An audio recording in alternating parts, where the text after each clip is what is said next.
Hello friends, welcome to coffee with doctor Dinesh. आज इस show में आज हमारे साथ है घारे मॅडम। आज आपण त्यांना विचारणार आहोत कविता। ह्या कविता म्हणजे नेमकं काय, कविता आपल्याला कशा सुचतात, कविता आपण कशा मांडायच्या आणि कविताच्या माध्यमातून आपण समाजाला काय संदेश द्यायचं। आपण बऱ्याच कविता ऐकतो, पण काही आपल्याला कळतात, काही आपल्याला कळत नाही। पण या कवितेबद्दल, कविता म्हणजे नेमकं काय हे आपण जाणून घेऊया घारे मॅडमकडनं। नमस्कार। मनामधली जी एक भावना असते माणसाच्या, ती मोजक्या शब्दामध्ये खरं तर आपण मांडणं म्हणजे असतात खरं तर कविता।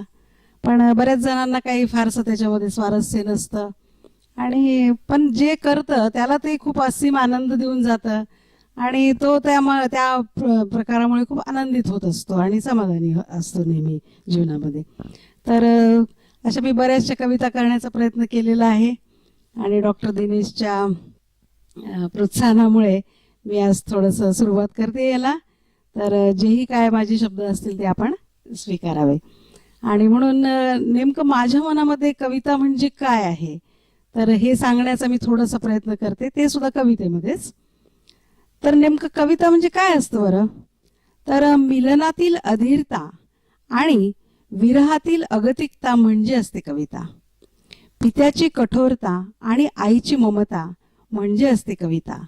स्पर्शाची कोमलता आणि उद्वेगाची दाहकता म्हणजे असते कविता। मयुराची चंचलता आणि ग्रीष्मातील पानांची स्तब्धता म्हणजे असते कविता। असं कवितेबद्दल विरोधाभासी दोन वेगवेगळ्या प्रकारची जे भावना असतात ते भावनेचा गुंता खूप असं सांगता येईल। म्हणून भावनेचा गुंता अलगद शब्दात गुंफता मोहकसे रूप जिचे खुलते ती असते कविता मित्रांनो। आज आपण पहिल्यांदा बघितली असेल कवितेची कविता। आपण बरेच कविता लिहिताना बघतो, पण आज मॅडमनी कवितेची कविताचे सादरीकरण केले। धन्यवाद मॅडम।